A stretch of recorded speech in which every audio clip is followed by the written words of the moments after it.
capítulo de número 18. A epígrafe do texto diz: Elias e os profetas de Baal. Primeiro livro dos Reis, capítulo 18, verso de número 30 em diante. Primeiro livro dos Reis de Israel, capítulo 30, ou capítulo 18, verso 30.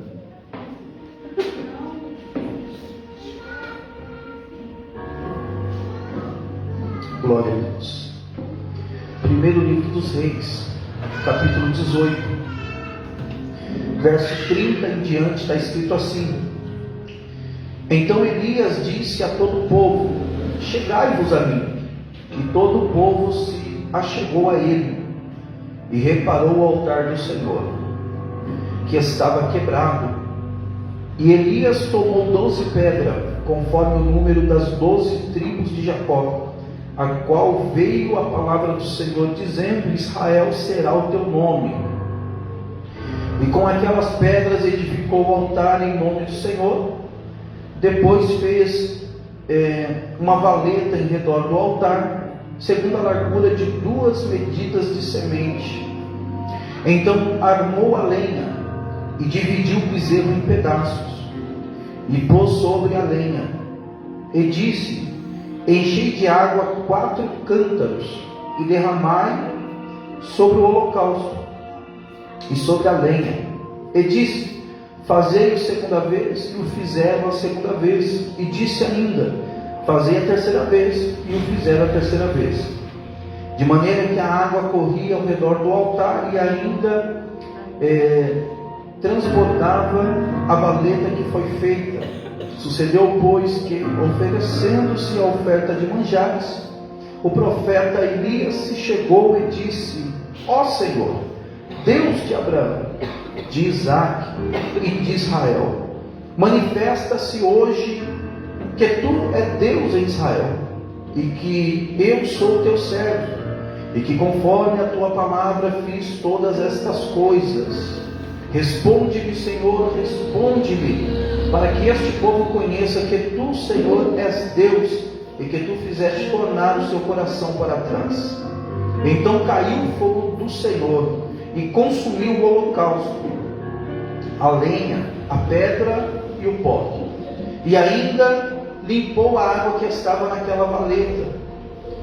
E que vendo todo o povo, caíram sobre os seus rostos e disseram: Só o Senhor é Deus. Só o Senhor é Deus. Quem pode declarar isso nessa noite? Só o Senhor é Deus. Se assente em nome de Jesus. Desocupando as suas mãos, dê uma linda salva de palmas ao Senhor Jesus, porque Ele é digno de toda a honra, toda a glória e todo o louvor. Irmãos, o texto que nós acabamos de ler é um texto muito conhecido. O texto que nós acabamos de ler fala sobre o profeta Elias. O capítulo de número 18 vai mostrar para nós o momento mais alto do ministério de Elias, o ápice do seu ministério. Elias pode ser considerado um dos maiores profetas do Antigo Testamento. A maior prova disso é que na transfiguração, Jesus está no monte, no momento da transfiguração aparece Elias e Moisés. Aparece Elias representando os profetas, e aparece Moisés representando a lei. A palavra do Senhor nos ensina que Elias tem um chamado tão forte, porque Elias está sendo boca de Deus no momento em que Israel está vivendo uma decadência espiritual. Israel deixou de adorar a Deus para começar a adorar Baal. Israel deixou de adorar o Criador para começar a adorar a criatura. Nós sabemos que depois da morte de Salomão, o reino é dividido: reino do norte, reino do sul. Reino do norte por capital Samaria, reino do sul por capital Jerusalém. Elias agora está sendo boca de Deus para liberar uma palavra profética no reino do norte, em Samaria.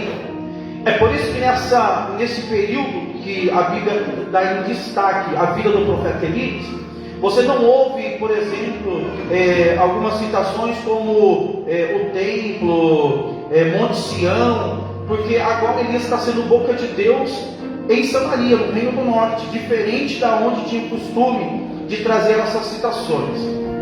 Nesse momento a Bíblia vai dizer que quem está reinando sobre Samaria, quem é rei sobre Samaria, é um homem chamado Acabe. Homem, capítulo de número 17, vai dizer que Acabe era tão terrível que ele é considerado o pior rei de Israel. Se isso ainda não fosse tão grave, além de ele ser o pior rei de Israel, ele vai casar com a pior pessoa que ele poderia encontrar na face da terra, uma mulher por nome de Jezabel. Agora forma-se uma dupla perfeita para ser usado pelo diabo.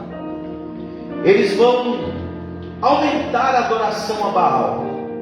A palavra do Senhor diz que neste momento Elias aparece no cenário, e Elias vai liberar uma palavra dizendo assim: nenhuma chuva cairá do céu segundo a minha palavra. Quando Elias libera essa palavra que não haveria chuva sobre Israel, Elias está agora desconstruindo aquilo que o povo estava acreditando naquele momento, no momento de declínio espiritual, porque eles estavam adorando Baal, porque eles falavam assim: Baal, ele é o Deus da prosperidade, Baal é o Deus da fertilidade, Baal é quem manda a chuva, Baal é quem faz crescer as coisas. E Deus está se manifestando através da vida do profeta Elias para dizer assim: não é Baal que faz essas coisas, mas é o Deus criador dos céus e da terra. Quando nós vemos Elias sendo boca de Deus, Elias está denunciando aquilo que o coração humano sempre tem a tendência de fazer: querer patentear as coisas de Deus e atribuir isso a outras pessoas ou a outras criaturas que não têm mérito disso. É comum hoje nós ouvirmos falar que algumas pessoas atribuem, a guarda da floresta ao Oxóssi. Outros vão dizer que o vento a Iaçã, assim como vão dizer também que as águas pertencem a Iemanjá, ou até dizer que a lua é de São Jorge. Mas Deus está dizendo assim: todas estas coisas foi criada por mim, e eu não dei isso para ninguém. Quando Deus se manifesta com essa voz profética através da vida do profeta Elias, Deus está desconstruindo aquilo que a humanidade tem patinado no decorrer dos dias, dos anos e das gerações. A Bíblia vai dizer que passa-se um tempo, Elias vai voltar no cenário, e agora Elias vai desafiar os 850 profetas de Baal. 450 profetas de Baal e 400 profetas de Azera. Elias vai aparecer no cenário e vai dizer assim: olha, vamos travar uma batalha. Essa batalha vai ser em cima do Monte Carmelo. O Deus que responder com fogo, esse é o Deus vivo. Só que quando Elias libera essa palavra, o Deus que responder com fogo, a Bíblia já nos avisa, já nos orienta que havia 850 profetas de Baal. Irmãos, se nós perguntarmos aqui, todos nós vamos responder em uma só voz: nenhum demônio tem poder de fazer cair fogo do céu. Nenhum ídolo tem poder de mover alguma coisa. A pergunta que não se cala é: se demônio não tem poder de fazer cair fogo do céu, por que o diabo permite que os 850 profetas de Baal aceitem essa afronta? E eu sei, irmãos, quando nós olhamos em 1 Coríntios capítulo 10, verso de número 20, a Bíblia diz que tudo aquilo que é sacrificado a ídolos é sacrificado na verdade a demônios. Então todo ídolo é manipulado por demônio, e todo demônio é manipulado por Satanás. Demônio não tem poder de fazer cair fogo do céu, mas o diabo tem. E eu não estou aqui, irmãos, para potencializar a força do diabo, porque ainda que o diabo tem força e poder, Deus tem toda a força e todo o poder na sua mão.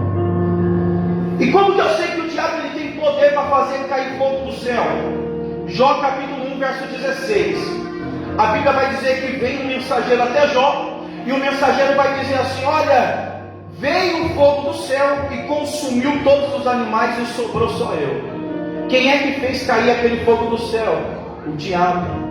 Quando nós vamos no livro de Apocalipse, capítulo 13, verso 13, a Bíblia vai dizer que Satanás vai dar poder para o falso profeta, para fazer cair fogo do céu. Então Satanás tem poder, irmãos, para fazer cair fogo do céu. E quando Elias trava essa batalha, eu imagino Satanás esfregando uma mão na outra, dizendo assim: essa luta é fácil de ganhar, porque fazer descer fogo do céu eu sei. Só que no momento que os profetas de Baal começam o seu ritual, a sua liturgia, eles estão cantando cânticos a Baal, eles estão gritando, eles estão dançando, e nada acontece. Elias vai orar e vai dizer assim: ó, clama mais alto, porque talvez Baal não está ouvindo. E eles estão clamando, gritando, cantando, e nada acontece. Eu imagino, irmãos, nesse momento, Deus se debruçando no guarda-corpo da eternidade, se podemos falar assim, olhando para a terra e dizendo assim: hoje no Carmelo, nenhum ser espiritual vai se manifestar, somente Deus vai se manifestar, porque Deus não divide a glória dele com ninguém. Eu imagino Deus fechando o céu sobre o Carmelo e dizendo assim: todo o poder do mundo espiritual da maldade, nesta noite, neste dia, não se manifesta. Eu quero liberar uma palavra para a igreja nessa noite e dizer que por amor à sua vida, por amor à sua casa, por amor ao seu ministério, Deus está anulando toda a investida do mundo espiritual da maldade. Só porque você se moveu da sua casa até aqui, Deus está liberando esta palavra para a sua vida. Nenhuma ferramenta preparada contra você irá prosperar, mas a única coisa que vai prosperar é a palavra de Deus. Elias se manifesta. Elias olha e fala assim: olha, chega, agora quem vai oferecer o sacrifício sou eu. Você não vê no texto Elias, irmãos, cantando. Você não vê no texto Elias fazendo outra coisa, a não ser, primeiro, restaurar o altar que estava quebrado. Porque não tem como cair fogo do céu se o altar estiver quebrado. É Deus ensinando para nós nessa noite: quer ver manifestação de Deus?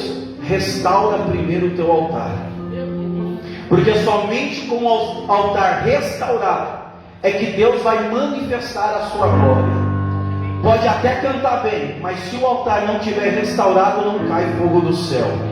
Pode até pregar bem, mas se o altar não estiver restaurado, não cai fogo do céu. Pode até fazer o que for da forma melhor que você fizer, mas se o altar não estiver restaurado, não adianta. Isso não vai ter poder para converter a vida de ninguém. É Deus falando para nós essa noite: para que a glória de Deus se manifesta, primeiro precisamos restaurar o altar. Tudo que Deus vai fazer, Deus só faz depois que nós colocamos o altar em ordem. Elias coloca o altar em ordem. Elias vai mandar pegar 12 pedras e vai colocar sobre o altar. Vai fazer o altar com 12 pedras. Isso daqui é tremendo. Porque quando nós vemos falar sobre o altar na Bíblia, tem pelo menos 3 tipos de altar que se destacam: altar de terra, altar de madeira e altar de pedra. O altar de terra, irmãos, era aquele altar que Abraão sacrificou a Deus, depois Moisés sacrificou a Deus também, Jacó sacrificou a Deus e também Isaac sacrificou a Deus. Mas Deus vai chegar um momento que vai falar para Moisés: faça o tabernáculo. E o altar que vai ser estabelecido agora por Deus é o altar de madeira, de acácia revestido de ouro. E por que Deus estabelece agora um altar de madeira? Porque agora vai ter um altar móvel. E se é um altar móvel, Deus está falando: para você mover precisa ser algo leve. E aqui eu já falo algo para a igreja: Deus nunca vai dar algo para nós que nós não podemos suportar. Deus sempre vai colocar algo nas nossas mãos que nós suportamos. Então essa história de falar assim: Deus, não aguento mais, eu vou chutar o pau da barraca, para mim está difícil, é impossível permanecer, não tem desculpa diante de Deus. Tudo que Deus confia nas nossas mãos é porque nós vamos aguentar carregar. E o altar que Elias agora levanta é o altar de pedra. Só que por que Elias levanta um altar de pedra? É simples. Porque o que Elias está pedindo para Deus é fogo. Se Deus manda fogo no altar de terra, acaba com o altar. Se Deus manda fogo no altar de madeira, acaba com o altar. Então nós precisamos entender que às vezes não recebemos aquilo que nós pedimos, porque não temos estrutura para suportar o que nós estamos pedindo para Deus. Deus está nos ensinando hoje por intermédio da palavra: comece a ter estrutura, porque aquilo que você pediu para Deus, Deus não vai mandar enquanto a sua estrutura não estiver pronta. Porque Deus não vai mandar bênção que possa te matar ou te tirar da presença de Deus. Mas o que Deus tem preparado para nós, irmãos, é para que nós possamos ter estrutura para aguentar e suportar a bênção de Deus. Eu libero essa palavra para a igreja nesta noite. Hoje é noite de Deus melhorar a nossa estrutura. Hoje é noite de Deus melhorar a estrutura da sua casa, para que você possa dizer como Josué: eu e a minha casa serviremos ao Senhor. Mas para isso Deus vai começar a dar estrutura para a crente aqui nessa noite. Elias ora, irmãos, o fogo desce. E quando o fogo desce, consome o altar, consome o sacrifício, consome tudo aquilo que foi oferecido a Deus. Não tem como oferecer um sacrifício a Deus se o altar não estiver restaurado. Mas para que Deus possa responder e receber a nossa adoração, nós precisamos entender: Deus não é necessitado da adoração do povo. Deus, irmãos, não está necessitado da nossa adoração. Mas Deus está nos ensinando que quem necessita de alguma coisa é nós. É nós que somos necessitados de Deus e não o contrário. É a nossa casa que é necessitada de Deus e não o contrário. Às vezes nós achamos que Deus está mendigando a nossa adoração. Aí tem pessoas que dizem assim: hoje eu não vou para a igreja, hoje eu não vou adorar, hoje eu não vou fazer isso, hoje eu não vou fazer aquilo. Tem uns que são até um pouco mais ousados e vai dizer assim: se eu não adorar, nada acontece. Se eu não pegar no microfone, nada acontece. Mentira!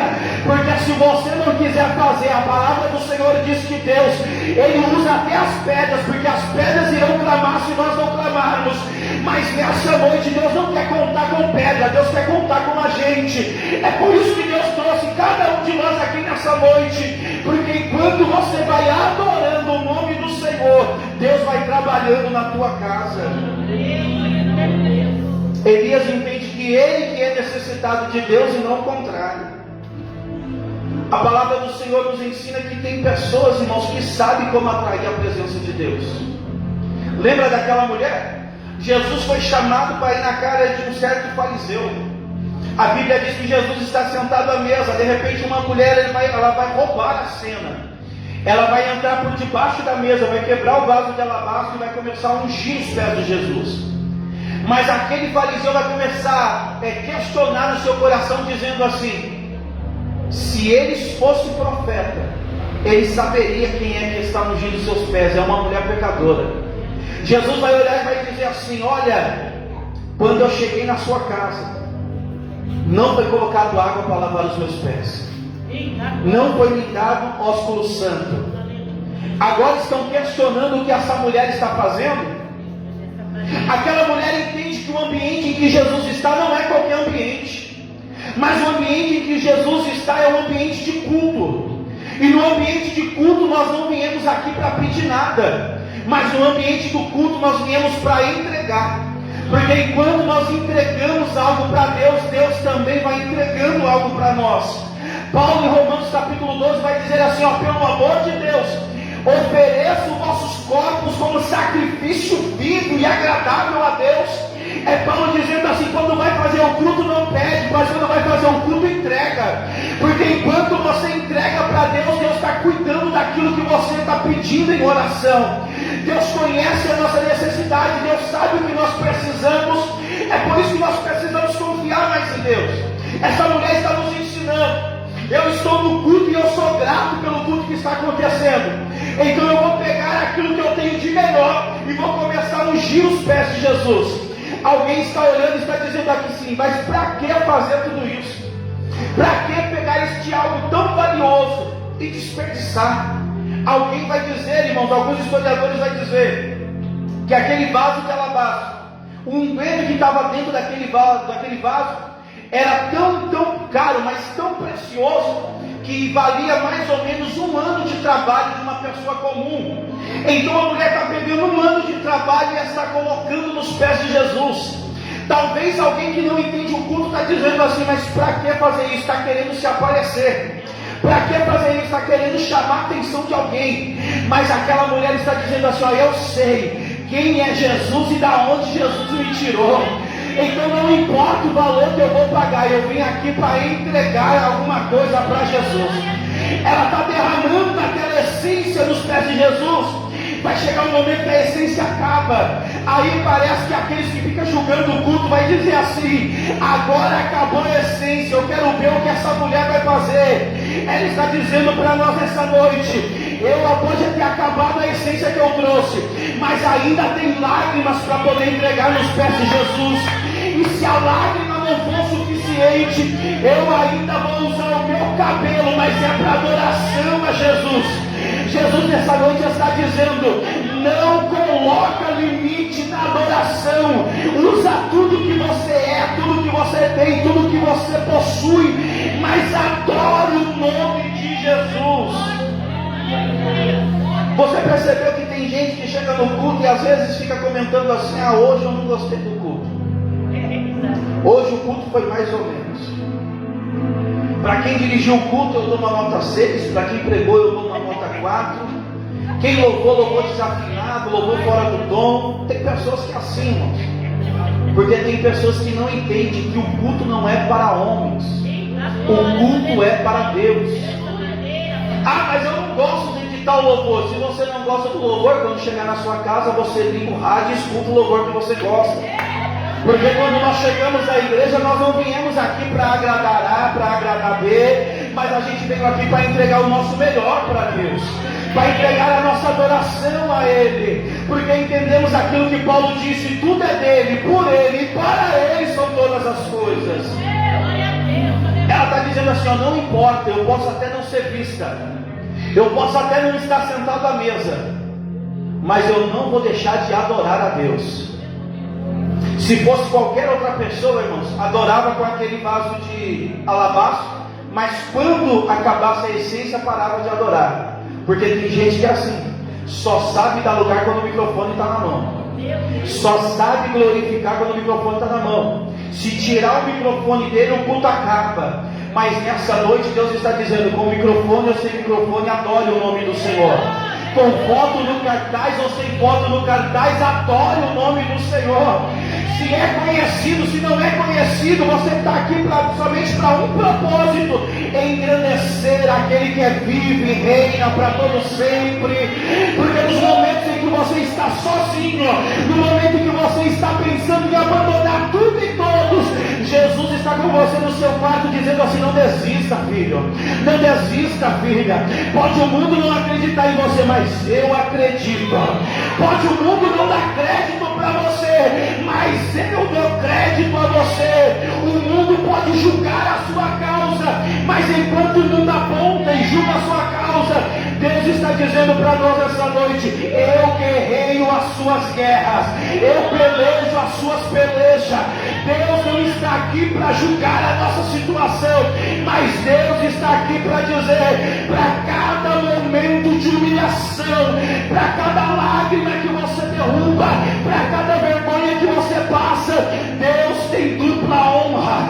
Deus nessa noite usa a minha boca para dizer: no lugar em que você foi humilhado, Deus vai exaltar a sua vida, só para alguém olhar e dizer assim: ó, verdadeiramente Deus é com ele. Quando Elias, irmãos, faz essa proposta, Deus responde com fogo. Jezabel fica sabendo. E o diabo é terrível. Ele tenta te parar de todas as formas. Ele coloca desânimo. Ele aproxima pessoas de você para dizer assim: para quem vai à igreja? Vai para a igreja e nada acontece. Abandone esse negócio, curte a sua vida. Quando você estiver mais velho, você vai para a igreja. Você é solteiro, você é solteira, vive a sua vida de solteiro. Quando você casar, você vai para a igreja. E o diabo usa dessa estratégia para fazer com que as pessoas fiquem cada vez mais longe de Deus. Porque quem é solteiro fala: não vou para a igreja porque eu sou solteiro, quando eu casar eu vou para a igreja. Mentira. Porque quando você casar, você tem que cuidar da sua casa, da sua família, dos seus filhos. A Bíblia diz assim: os casados cuidam das coisas do casado, mas solteiros cuidam das coisas de Deus. Aí tem pessoas que falam assim: eu sou muito novo, vou curtir a minha vida, quando eu tiver mais velho eu vou para a igreja. Eclesiastes vai dizer assim: lembra-te do teu Criador nos dias da tua mocidade, antes que venham os maus dias e venha dizer que nele não tem contentamento. Quer adorar a Deus quando tiver mais velho? Aí vai estar cheio de dor, vai estar encurvado em cima de uma cama, não aguenta andar. Aí vai falar assim: não vou para o monte porque já sou de idade, não vou para o culto hoje porque esfriou, não vou para o culto hoje porque está chovendo ou está sol demais. Deus está dizendo assim: larga esta frieza espiritual, abandona esta geladeira e vem para a presença de Deus. Adore a Deus enquanto pode, irmãos. Jezabel vai dizer assim: eu vou matar Elias. E quando Jezabel fala: eu vou matar Elias, Deus ouve dos altos céus e diz assim: agora eu vou guardar Elias. Jezabel, se fosse nos dias de hoje, ela estava procurando Elias até hoje. Só que ela falou assim: amanhã eu mato esse Elias. E aí passou 930 anos. Veio Jesus, morreu na cruz do Calvário. Passou 2000 anos. E nós estamos aqui anunciando uma palavra dizendo: Elias não conheceu a morte. Enquanto o diabo estava falando: eu mato, Deus olhou do céu e disse assim: não mata nada, porque somente Ele tem poder para dar vida e para tirar. Ele falou assim: está falando que vai matar Elias? Eu quero ver, eu vou trazer Elias para o céu. O redemoinho passou, levou Elias para a glória. Elias até hoje não experimentou a morte. Neste momento eu abro um parênteses aqui para dizer algo para a igreja. O diabo até tem planejado acabar com a nossa vida, o diabo até planejou parar a nossa casa, mas Deus está dizendo nesta noite: confia em mim. O guarda de Israel não dorme nem tosqueneja. O diabo não vai te matar, o diabo não vai matar a tua casa, o teu filho não vai morrer nas drogas, o teu marido não vai morrer na bebida. Nesta noite a palavra de Deus para nós é essa: as portas do inferno não prevalecerão contra esta igreja. As promessas de Deus vai se acontecer na tua vida. Quem recebe essa palavra, se coloque sobre os seus pés e dê uma linda salva de palmas ao Senhor Jesus. Glória a Deus. Louvado seja o nome do Senhor.